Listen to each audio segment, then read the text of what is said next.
Alright, and we are back to Phoenix Wright Ace Attorney on the first day of court in Mia's case. It's been a little bit. I took my time to. Alright. This isn't too long after the last one, but I did take a break, so. Oh boy. Alright. The court is now in session for the trial of Miss Maya Fay. I have no idea what I'm going to do for Edgeworth's voice, because I have been trying to do different, voices, but it probably sounds very similar on every one of them. So let's see. The prosecution is ready, Your Honor. The defense is ready, Your Honor. Miles Edgeworth. I better not show any signs of weakness today, or he'll be on me in an instant. Mr. Edgeworth, please give the court your opening statement. Thank you, Your Honor. The defendant, Miss Maya Fay, was at the scene of the crime. The prosecution has evidence she committed this murder, and we have a witness who saw her do it. The prosecution sees no reason to doubt the facts of this case, Your Honor. I see. Thank you, Mr. Edgeworth. Let's begin then. You may call your first witness. Wait, did that say Edgeworth? You may call your first witness? Wait. Oh, there's no, text. Was that a typo? Was it supposed to say judge? Was the thing supposed to say judge and then you may call your first witness? Wait a second. Oh, that typo. The prosecution calls the chief officer at the scene, Detective Gumshoe.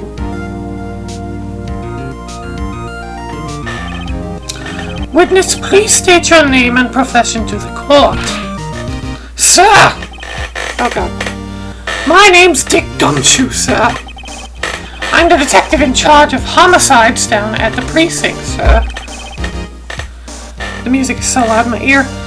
Detective Gumshoe, please describe for us the details of this murder. Very well, sir. Let me use the floor map of the office to explain.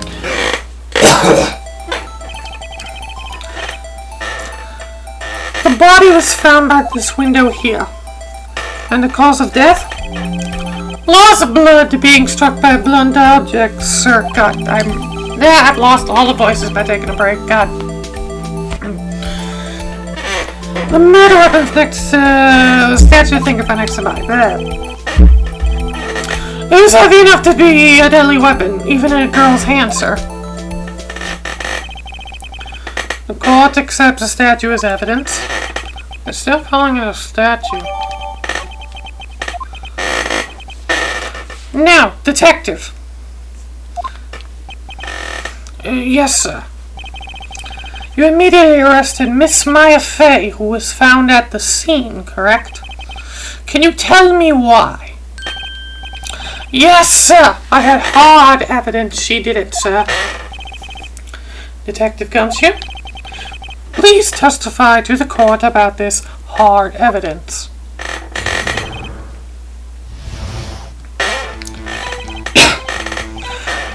As soon as the phone call came in, I rushed to the scene.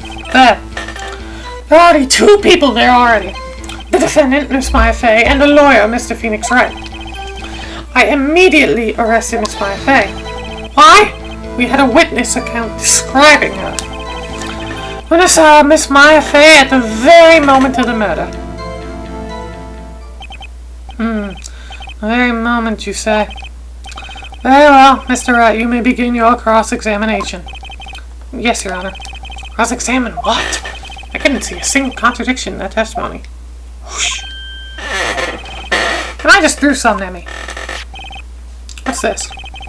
If my sister couldn't find any contradictions in a witness's testimony, she would bluff it and press the witness on every detail. The witness always slips up and says something wrong. It worked lots of times. I should have expected mine would know some of her sister's tricks. Alright, let's give this a try. Something the matter? No, Your Honor. I'd like to begin my cross-examination.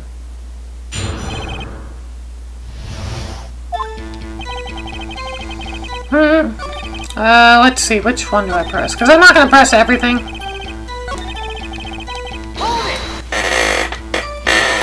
Why's that? What's your reason? Oh. Hold on just 1 second. Yeah? If I heard correctly, you said you arrested her because you had hard evidence she did it, correct? Huh? Did I say that? Me? I heard you say it. You did say it. You said it. Exactly what about the suspicious woman in pink's claim is hard evidence? What? Miss May isn't suspicious, and she sure isn't pink, pal. Oh, well, I guess she's pink. That's not enough, Detective Gumshoe. Do you have any more solid proof other than her claims, Detective? I guess press can't have its advantages. Yes. Ah. I'm sorry, got the order of things mixed up in my testimony, Your Honor, sir. That was something I should have told you about first, Your Honor. Very well, Detective, let's hear your testimony again.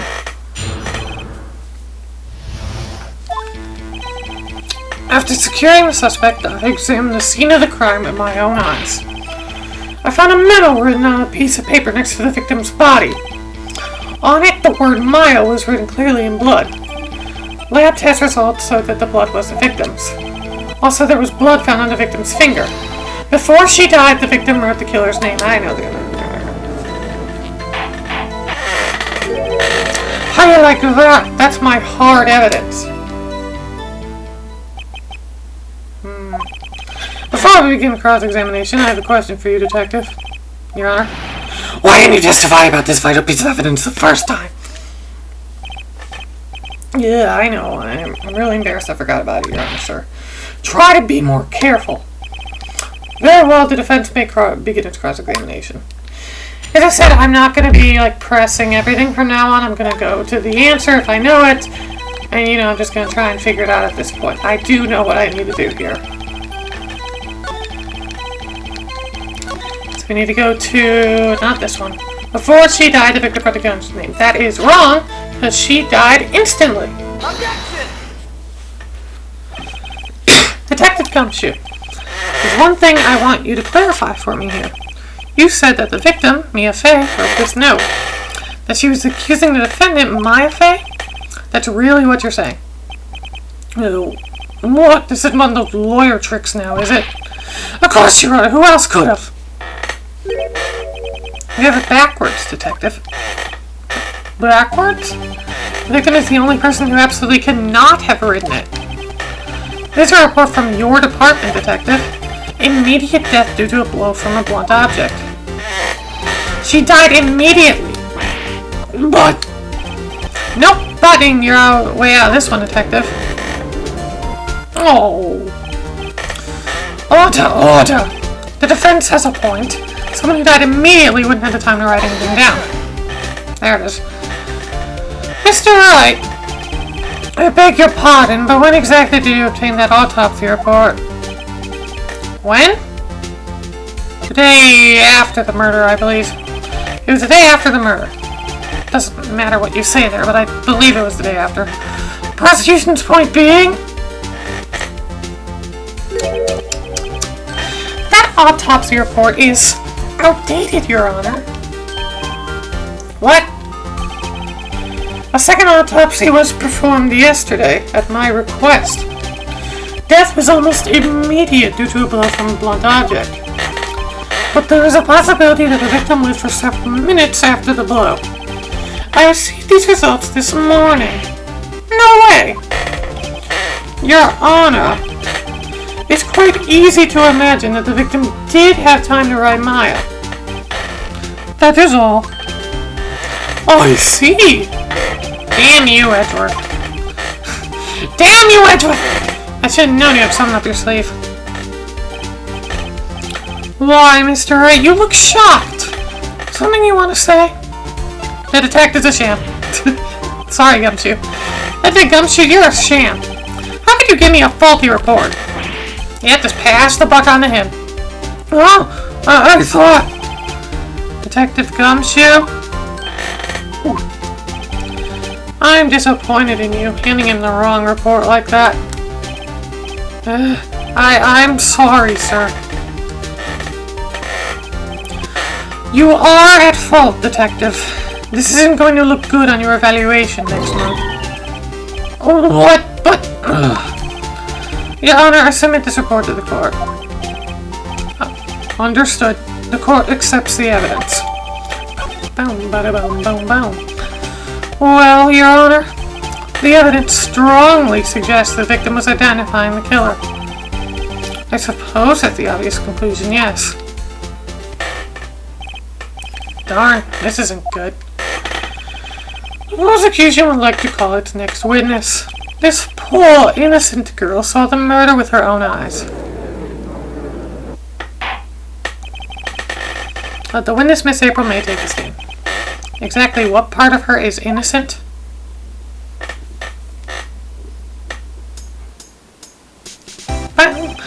Witness, your name, please.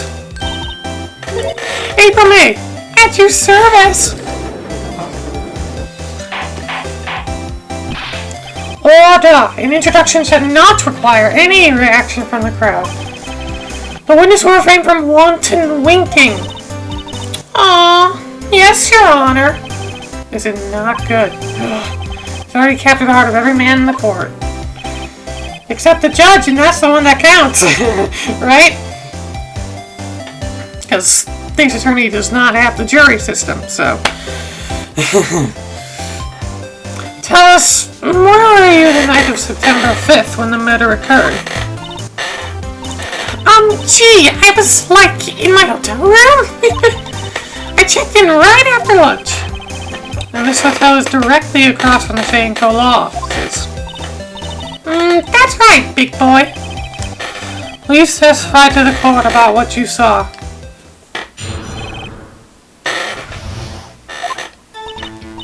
It was like 9 at night. I looked out the window, you know? And then, I saw a woman with long hair being attacked. The one attacking her was the mousy girl sitting in the defendant's chair. Then the woman, dodged to one side and ran away. But that girl, she caught up to her and she hit her. Then the woman with the long hair, she kind of slumped. The end. That's all I saw. Every little bitsy witsy.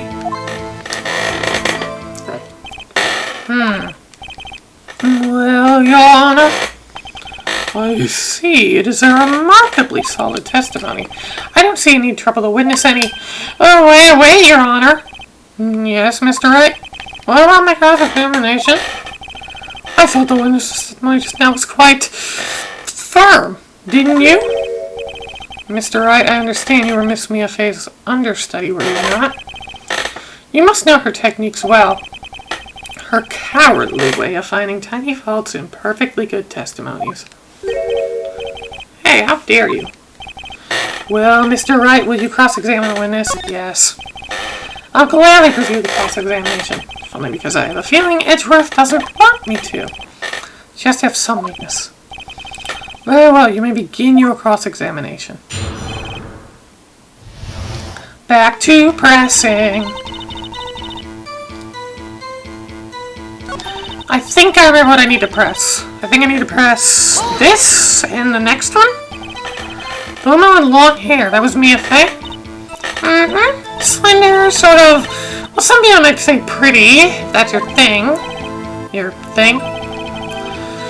And the person attacking her?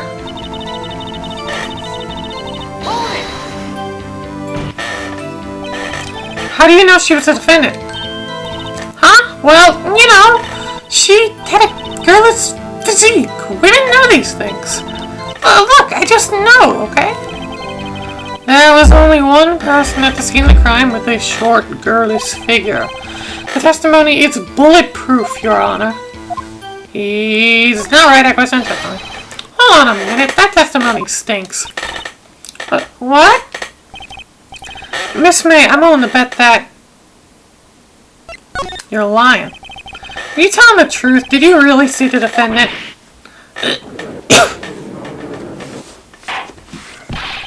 Mr. Wright, what's the meaning of this? Yes, what is the meaning? Somebody tell me, because I'm clueless about this. I mean, this. If you really witnessed my climb, my Faye, you would have noticed her clothes before noticing her physique. It's a weird thing to go on. I understand what they were going for, but it's a weird thing, especially so early in the game to do. No one wears clothes like this on a daily basis except her. And I'm no expert on fashion, but her hairdo looks far from normal to me. However, the witness's testimony mentioned neither of these things. The testimony is bogus. But still, we don't know if she was dressed that way the night of the murder. She was, Your Honor. I saw her, and so did Detective Gumshoe. What do you say to that, Miss May? Wrong! What are you trying to say, you mean lawyer? I saw what I saw. I just didn't think all the trifling little details were necessary, darling. Miss May, the court would like to remind you to please omit nothing in your testimony. I'm sorry, Your Honor. I'll be a good girl, I promise. Your testimony again, if you would. Damn, I almost had her.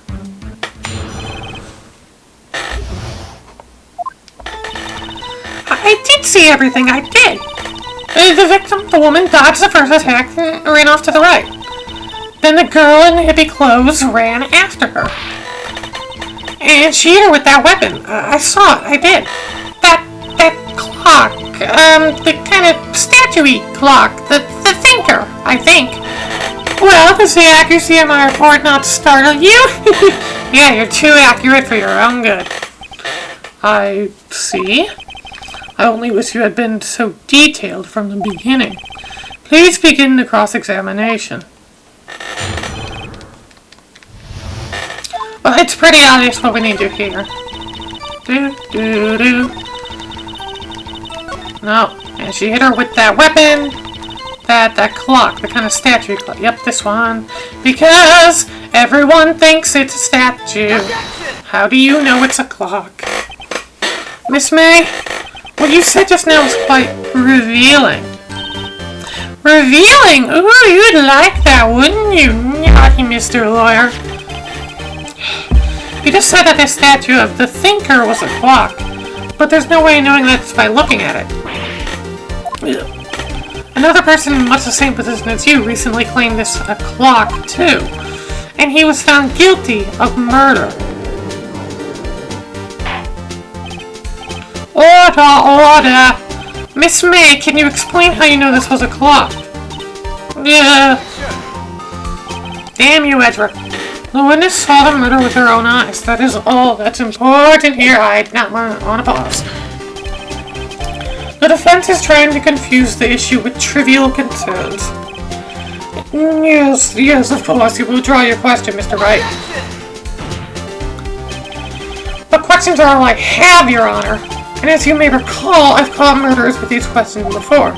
Only once. Objection sustained. You may continue to question the witness. Oh, that was close. If he stopped me there, trial would be over. Huh? So what happens now? What happens now is you answer my question. How did you know it was a clock?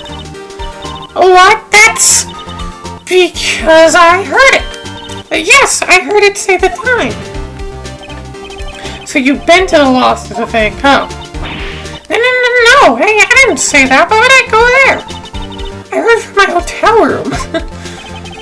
The lofts of the fake coat where the murder took place are very close to the hotel. She could easily have heard the clock. Well, Mr. Wright, are you satisfied? No, Your Honor. I can't give up now. I'm not satisfied because it couldn't have rung. Your Honor, members of the court, it is inconceivable that the clock in question rang. It's empty. That clock is missing its clockwork. Oh, could you possibly just have a look as soon as you can? Oh! See anything interesting, Your Honor? It is as the defense says. This clock is missing its clockwork. It's quite empty. Mr. Wright, would you care to explain to the court the meaning of this? It is as you can see. The clock was empty. It couldn't have rung. Therefore, this witness is a big fat liar. Fat? Well, Miss May?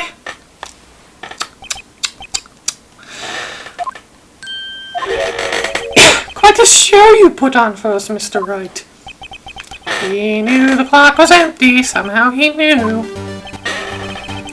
I'm afraid you've forgotten one thing, however. Indeed, the clock is empty. As you say, it can't ring. However, we must ask, when was the clockwork removed? If it was after the witness heard the clock, then there is no contradiction. That's true. That is a possibility. The clock might have been emptied after she heard it. And that is exactly what happened, Your Honor. Well, Mr. Wright, can you prove when the clockwork was removed? Impossible, of course. I had proof. What? Wasn't it you who told me proof is everything? Well, I was listening, and now I'll show you the proof you like so much. The evidence that proves when the clockwork was removed is the cell phone. Take a look at this phone. That's a very cute cell phone. It's a girly phone. Oh, wait, this isn't my phone. Listen, this is the defendant's cell phone. It contains a recording. A recording of a conversation she had with the victim on the day of the murder. Convenient that she forgets to delete these things. Order! The defendant's cell phone. This wasn't brought to my attention. Perhaps Detective Gumshoe overlooked it. Good detective better remember he's up for our evaluation soon. My heart goes out to you, Edgeworth. Not. Let's hear the conversation. So you just want me to hold on to thinker for you then? If you could. I should probably tell you the clock isn't talking right now. Huh? It's not working, that's lame. I had to take the clockwork out, sorry. Your Honor, I think this recording makes it clear that the clockwork is already gone. This was recorded in the morning before the witness even arrived at our hotel. Well, Miss May, would you care to explain this to the court? Just how did you know that weapon was a clock? Well, isn't it obvious? I saw that clock before. What store was that again? I got so many. Oops, I forgot. If the witness had seen it before, that would make sense. Does the defense have any objection, Mr. Wright? Absolutely. The witness claims she had seen it before, but this directly contradicts his evidence already submitted to the court. Well then, let's see it. Please produce evidence that will prove the witness had not seen the clock. It is the thinker itself because it was made by Larry Butts. It's simple. This clock was never in any store, ever. What? A friend of mine made that clock. Only 2 exist in the world, and the one that isn't here is in police custody. Impossible! Everything is sold in stores. Miss May, I think it's high time you went shopping for a better excuse. Oh, excuse is not on sale today!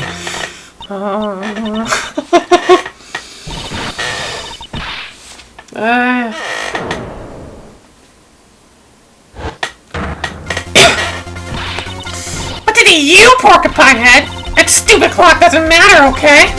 She did it and she should die for it. Die! Whoa, let's not get ahead of ourselves. This is a court of law and the witness will remain calm. Oh? Silly me. Did I, lose it? I guess I did. Scary. Miss May, let me ask. Tell me, how did you know the weapon was a clock? She pissed. Oh dear. The defense have an opinion on this behavior. It is it. Yes, Your Honor. Allow me to explain how I see the truth of the matter. Miss May knew when was a clock because you had heard about it. Witness had never held the clock in her hand. However, she had heard that it was a clock. She heard? That is correct, Your Honor. There was no other way she could have known the thinker was a clock. And I could show you the proof. Well, this is interesting. Let's see it then. Show me evidence proving that the witness had heard the murder weapon on the clock. Wiretap we found in her room. Have a look at this. God. I found this in Miss May's room. Mr. Wright, please explain to the court what this is. Miss April May, you were tapping the victim, Miss Mia Faye's phone, were you not?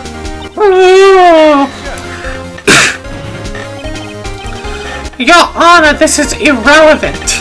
I'm not entirely sure that it is. Objection overruled. It troubles me that our witness was in possession of a wiretap.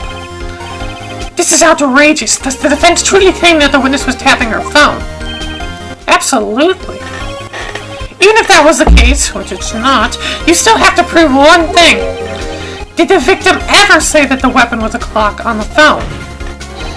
Can you prove that? I think not. Oh yeah, I think I can. It's simple. What? Here's my proof. The proof that the victim said on the phone that the weapon was a clock is... Let me check the transcript. It's a clock. It's a statue to make it look like the thinker. Yep, that's it. I present the defendant's cell phone.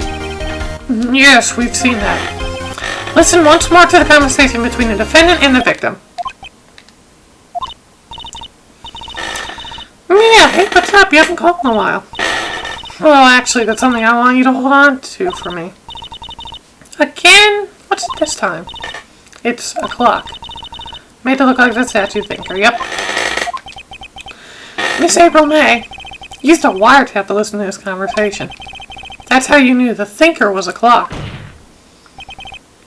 Am I wrong? Objection! Your Honor, this is ridiculous. Your Honor, look at the witness's face. Does she seem amused to you? The defense demands an answer. Witness, answer the question. Did you tap her phone? Miss May.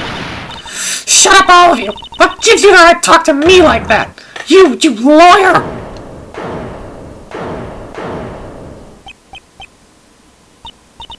It's no fair, all of you ganging up on me like that. Well, so I'm the bad girl, is that it? Okay, shut up. That did it. The court's seen the real Miss April May now. Now deal a final blow. Why the wire? Why'd you tap her phone? Answer the question. Do I have to? Is a murder trial isn't tippity-tapping irrelevant? She's saying exactly what Edgeworth wants her to say. Miss May, you were tapping the victim's phone. I hardly call that irrelevant.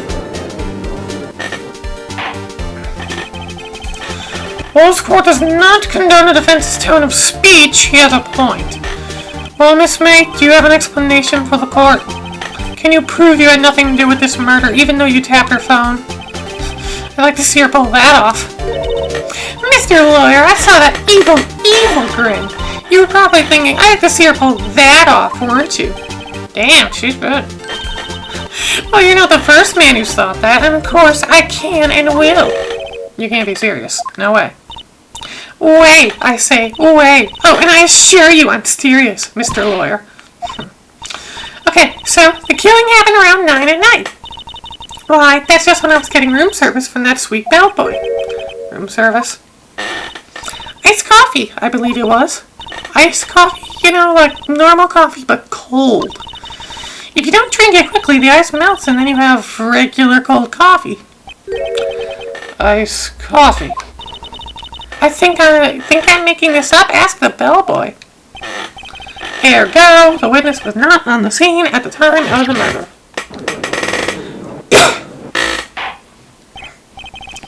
So, where does that leave us?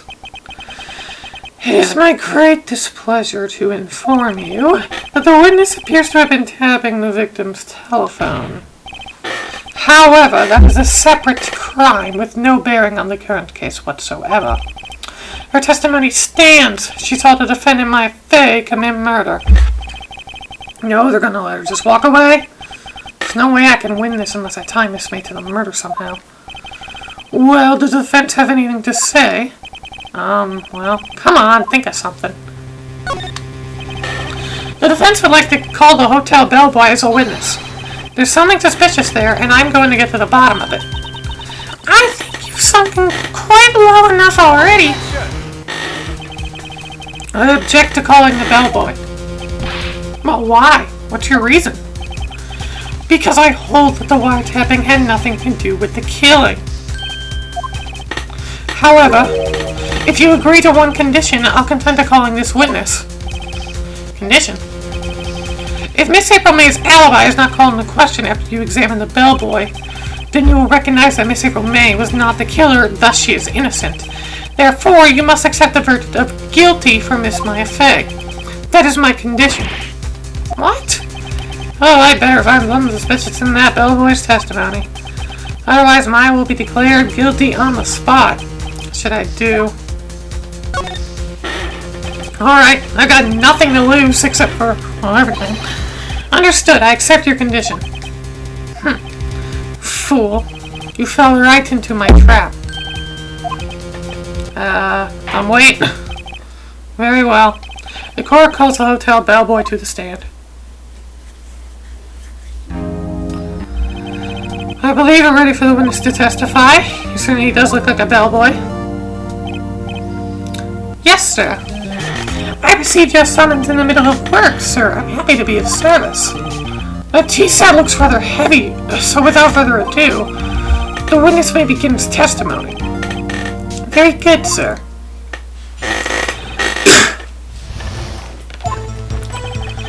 I am the head bellboy at the Fine Gatewater Hotel, in business for 4 generations. I believe I asked you to call after in the evening from our guest, Miss May. She asked for an iced coffee to be brought to her at 9 on the dot, sir. I brought to her at precisely the requested time, of course, and I delivered the iced coffee to our guest, Miss May herself. I see. The defense may begin its cross-examination. Right, I'm ready, I hope. That is it. If I can't prove Miss May was involved in the murder now, mine will be finished. I think I just press everything in the testimony.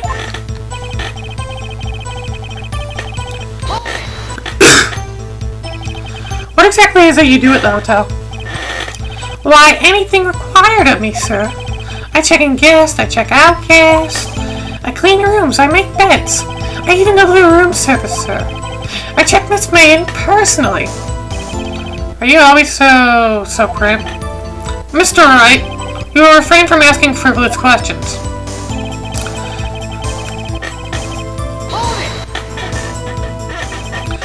Are you sure it was Miss May on the phone? Absolutely, sir.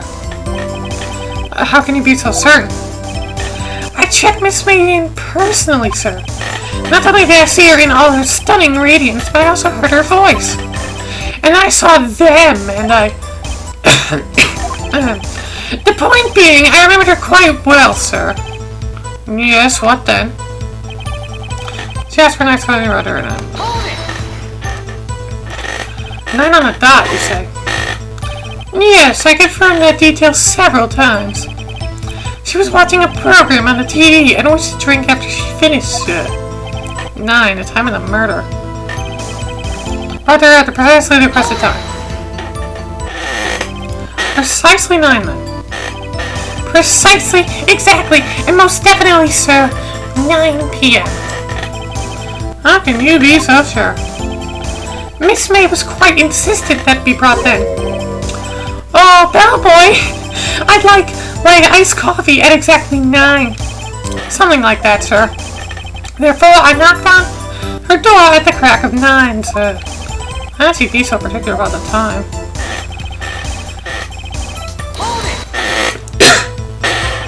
You are sure it was Miss April May herself? Absolutely, sir. Absolutely? Yes, sir, as in, so very absolutely, sir. It's an endearing mannerism of mine. None of your mannerisms are endearing. None of them. How come you're so very certain? Well, when I brought the room service, sir, the guest, sir, favored me with, an embracer, sir? Is that how you say that? Embracer? Is that French for embrace? Yeah. It's French for kiss, sir, but not a French kiss, sir. More like a peck on the cheek. Why would she have done that? I believe perhaps she was momentarily swayed by my prim demeanor. It was a moment I shall never ever forget, sir. Sounds pretty fishy to me. I think our Miss May was up to something on the bell way to remember her. It's no good. Nothing there. Is that it? Finally you understand. This bellboy has absolutely no reason to lie. Now, if you have any decency, you will end this rather tedious cross-examination here. It was a bit tedious. The witness may leave the stand. I can't let this happen, can I? Oh, wait! Please wait! Yes, the defense has something to add. One last question. Let me ask one last question. Your Honor, I must object. This charade of justice has gone on long enough. Now, Mr. Edgeworth. Alright, Mr. Wright, I'll give you one more question, that's all. This is really it now. This is my last chance. What do I ask him about? I think the game actually, I think all of these work. I think they all work. I think it doesn't matter what you ask. So I'll go with check-in. Tell me more about check-in. Tell me about when you checked in Miss May. Oh, alright. Well, very well, sir. My first thought was that she was a beautiful, beautiful person. She's just my type of girl. So it was a disappointment, really. I see. Excuse me, what exactly was the disappointment? Oh, well, I am not without charm, sir, but even I got a little chance with a lover there. What do you say?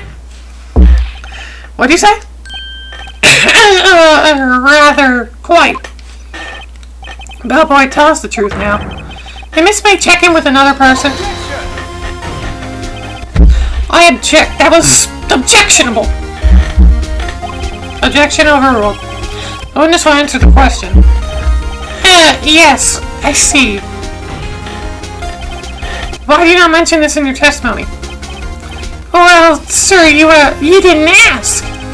Nice try. That's the sort of thing you're normally supposed to mention.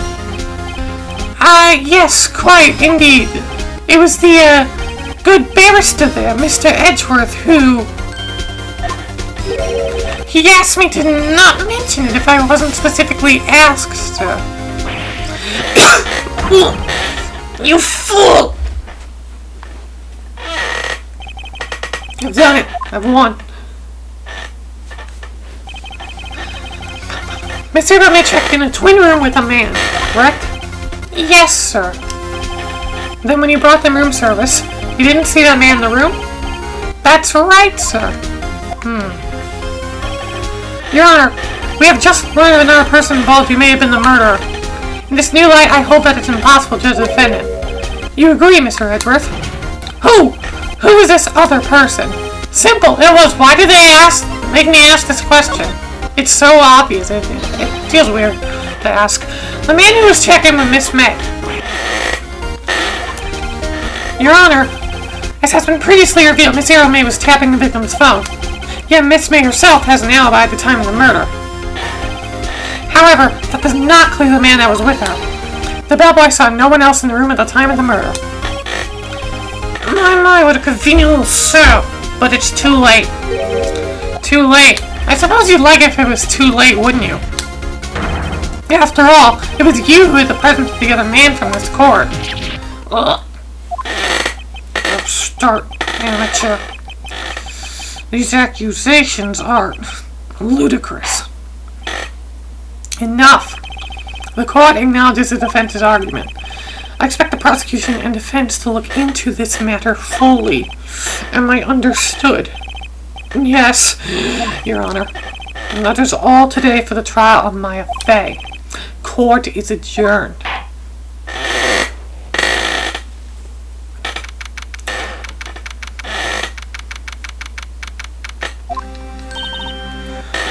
Mr. Wright, you're amazing in there. Really? I think I might be your newest fan. Oh, I was just doing my job, you know. And again, that other attorney was pretty cool, too. Huh? That face of his eyes wide and trembling lips, it sends shivers up my spine. If you say so. So what happens with me? Do I get to go home now? Well, no. I don't think so. Not yet. Oh, I see. But I got a great lead on today's trial. A lead? That man with Miss May, he's the key. Oh, I get it. What happened to Miss May after that anyway? I heard they arrested her. Maybe she's learning her charms won't work everywhere. She's probably at the detention center now. I may have to go down there later. Anyway, this case is far from closed. Yes, sir. I'm gonna find out more about this man. Do you think he was the one who... Maybe so. Sis. Don't worry, I'll find him by tomorrow. I promise. I'm counting on you. As for a full record of April May's testimony, I thought it might come in handy during the trial tomorrow, but now that I have it, I'm not so sure. Most of her testimony was all lies. In fact, there's only one part that got left on the record.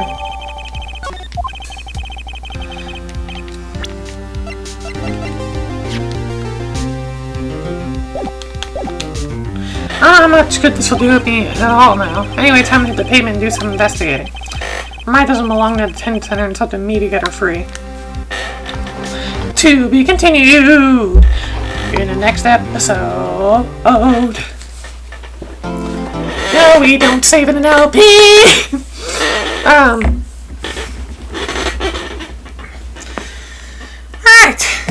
Next episode, we are going to go back to investigating. As investigating clearly takes me a while. Oh boy. So, see you guys next time. Goodbye.